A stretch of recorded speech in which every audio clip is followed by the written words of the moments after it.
I'm the doctor. Doctor what? Just the doctor. All right, then. I'm called the nurse. Good team. I'm so excited for this season. It looks so impressive and so massive. Thank you. One of the new elements of this Doctor and Companion duo is that she doesn't really want to be there, and she does want to go home. What can you say about how that shapes their dynamic? I think it's nice. I'm very much aware that with Doctor Who now being on Disney Plus, we're going to an audience and into territories across the world that we haven't been in before. Doctor Who's always sold very well across the world, but Disney Plus is huge.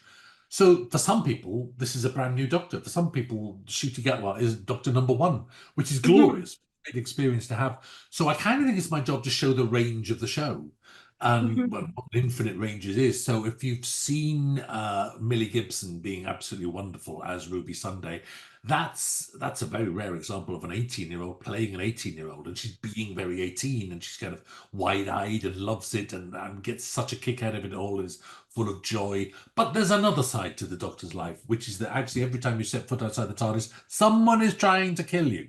And Belinda's very, very wise to that and tuned into that. She literally sees it happen in her first story. She's got no idea what's going on in her first episode. She's kidnapped by robots and taken to a star far away for reasons that are explained within the episode. She's been taken to marry an AI generator. But within 5 minutes of being on this planet, and this robot revolution erupts, and someone is killed right in front of her. And she sees it happen. The Doctor sees it happen. It's a horrifying moment in an episode that kind of looks like it's full of laughs and big chunky robots being shown beautiful. Suddenly, just like the Doctor's life always does, it gets serious. And so Varada brings a whole new slant to that. Someone who's not impressed by the Doctor, someone who wants to get home. And there's more to that story than there looks as well. I can quite confidently tell you that she keeps trying to get back to May the 24th, 2025. And that's going to be a very significant date. Look up your schedules, and an episode is actually dropped on that day. Oh, that's very exciting. For very big reasons. It's like imagine how much work that was, timing a date in the script and the actual transmission. That was by far the hardest work than anything else on the whole show, but worth it in the end. It really pays off. Very complex timing math there. There were many reasons to not let that happen. Then we had to fight them off almost weekly, but it worked. Bringing an actor who had a one-off part back into Doctor Who is not uncommon. It's happened many, many times, but it usually isn't referenced in the story. And I think we see in one of the trailers that it will be. So what made you want to make Mundy part of Belinda's story? Yeah, I think there are two ways you can know. It very first happened in 1966. A man called Peter Purves came in as a one-off character in a scene set on top of the Empire State Building in 1986. And they liked him so much they cast him. And in those days, the program was almost live. He cropped up again. He cropped up as the new companion, Stephen, the space astronaut, 3 weeks later. There were just 3 weeks with his two different parts. That's how fast it used to make the show in the 60s. Can you imagine? 3 weeks later, and they didn't feel the need to say that was the same person at all. I think it's such a... You can do different ways with this. You can just cast the same actor again and have them be a different character. But the program kind of so scrutinized now and spoken about that I think if I hadn't said there was a link between the two characters, everyone would be busy imagining a link between the two characters. I thought I might as well ride public opinion with this. And it's not the most important thing in the world, because I do think Doctor Who should always be new and open to new viewers. So don't worry. If you didn't see last year, you won't be lost with anything that Belinda does if you don't know her past in the program. If you do know her past, it's an extra little spin. It's a little extra. It is kind of explained as we go along. It's important in a way, but it's not bogging the program down. It's just a nice way of doing things, because that's what the internet would be saying about her anyway. She's been in it before, so you might as well play that game. That's fun. I like that. One of the episodes that I'm most excited for is, I think, the second episode where they get partially animated, like Scooby-Doo style. Varada mentioned some very fun, like, filmmaking techniques when I spoke with her. So what can you tease about that episode? Yeah. Well, it's something we all had to learn. Well, the reason I invented Mr. Ring-a-Ding, who's a cartoon who comes to life in Miami in 1952. And when I say comes to life, he comes to malevolent life. And voiced by Anna Cumming. And I like that because none of us had worked with hand-drawn animation before. And I've done a lot of television. I've done not just in Doctor Who. I've done all the special effects of Doctor Who, but I've done period dramas. I've done futuristic dramas. I've done soap operas. I've done the whole range of things. I'd never touched hand-drawn animation, not in any shape or form. So we all had to kind of learn the process. None of us had ever done that. And that's why I do these things. It's like if we all, every day is a school day. And if we're all doing something new, I think we all come out of it a bit more exhilarated. I cannot tell you how many meetings hand-drawn animation is. It's like every blink of Mr. Ringerding's eye is a meeting. But to work with the animators, a man called Ian at Framestore who animated the whole thing was just a genius. And so it's different ways of making things, recording the voice, playing that in, having a little dummy of Mr. Ringerding standing there, but having enough green screen to add him in afterwards. It was just enormous fun. So we all got to make a show in a different way. And that makes everyone sit up and enjoy the day a bit more. It's a nice, healthy process.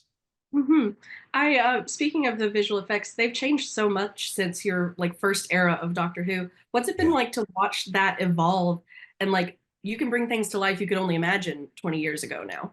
Yes, and I could never have afforded Mr. Ringerding if that is an idea to do for 20 years and finally got to do it. At the same time, fair dues to those teams who worked on it. I can remember in 2005 a premiere of the Doctor Who finale at the BAFTA building. The BAFTA is the big Emmy type building.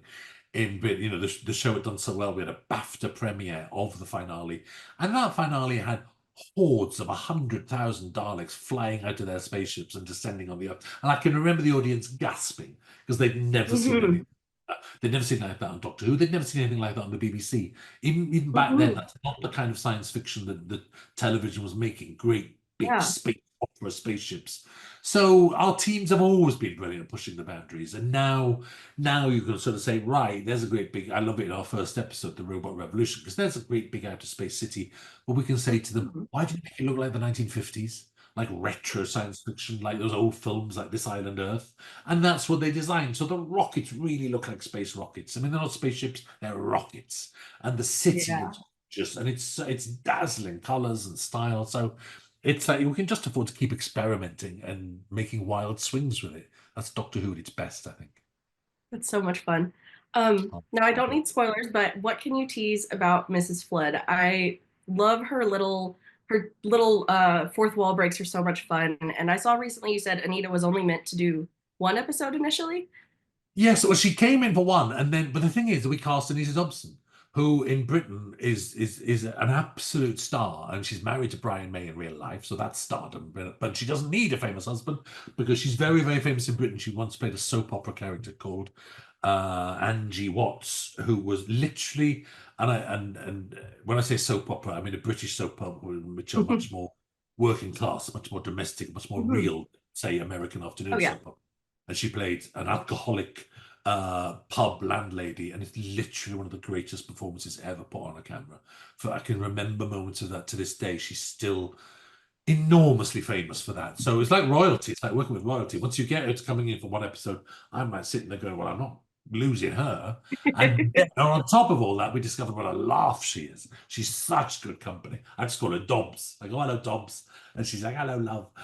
And we have such a laugh together that it very quickly escalated into what is now Mrs. Flood. And I mean, she very much revealed herself at the end of the last series, standing on a rooftop in the snow with a parasol and a white fur coat and a suitcase, saying she was going to bring absolute terror to the Doctor. So I don't know why anyone was remotely surprised that she's back. It's a very clear statement of intent, and I can absolutely tell you that all is revealed. It's a secret that we don't keep going. Some secrets you keep going for years. This one was like gunpowder. It's just, once we started to roll with it, we love it. So you'll see a lot more of her. And in the finale, she's absolutely center stage. She's amazing. That is so much fun. I cannot wait.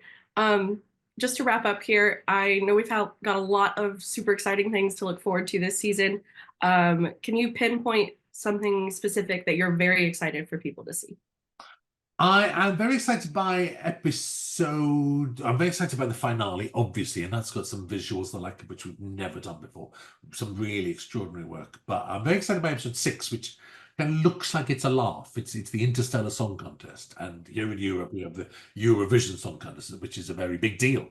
It has well over 100 million viewers, that thing. It's enormous. So it's an outer space version of that. That episode kind of looks like it's going to be a laugh and then turns much tougher than you would ever dream it's going to be, and has really astonishing stuff for Ncuti as well, and pushes him and reveals things about him that are extraordinary. So just when you think you're settling back for a laugh in that one, you are pushed right to the limit. So I'm very pleased with that one.